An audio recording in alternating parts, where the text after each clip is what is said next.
Sir, எதிர்க்கட்சி தலைவர் உதயநிதி கைது, அவருடைய தஞ்சாவூர் பேச்சு, அதைத் தொடர்ந்து திமுகவினர் போராட்டம்னு தமிழ்நாடே பரபரப்பா இருக்கு.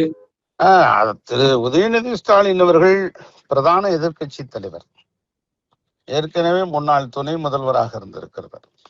ஒரு கருத்துக்களுக்கு இன்னொரு எதிர்கருத்துக்களை சொல்லலாமே தவிர ஒரு கருத்துக்களுக்கு ஆபாசமான விதத்திலே பதிலளிக்க கூடாது, ஆபாசமான வார்த்தைகளை அள்ளி வீசக்கூடாது, ஆபாசமான வார்த்தைகளில் பொது வழியில் பேசினால் மற்றவர்கள் முகம் சுளிக்கும் அளவிற்கு நடந்து கொள்ளக்கூடாது.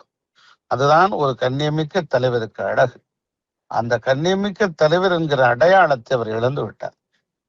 ஒரு நாகரிகமான அரசியலை நோக்கி இன்றைய காலகட்டத்தில் அரசியல் பயணம் சென்று கொண்டிருக்கிற வேளையில் தமிழக வெற்றி கழகம் ஆட்சியை பிடித்து விட்டதே, 2 ஆண்டுகளில் ஆட்சிக்கு வந்து விட்டதே, அசைக்க முடியாத மக்கள் செல்வாக்கை பெற்றுவிட்டதே என்கிற நிலையில் முதலமைச்சர் திரு விஜய் அவர்களை பற்றி அவதூறான ஆவேசமான ஆபாசமான வார்த்தைகளை சொல்வதன் மூலமாக மக்கள் முகம் சுளிக்க தொடங்கிவிட்டார்கள்.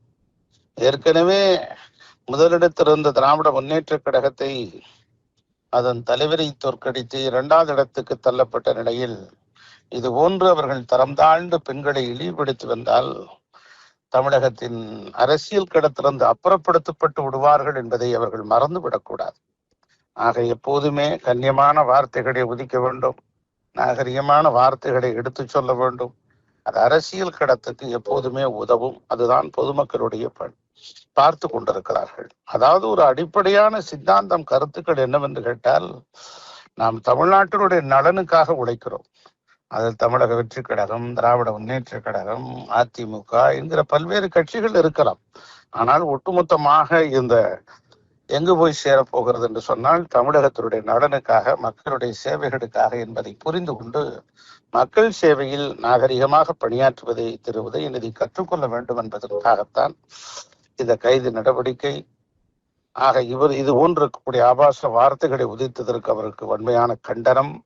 இனி அவர் பெண்களை பற்றி இழிவாக வார்த்தைகளை பயன்படுத்தக்கூடாது என்பதை இந்த நேரத்தில் நாங்கள் தெரிவித்துக் கொள்வோம்.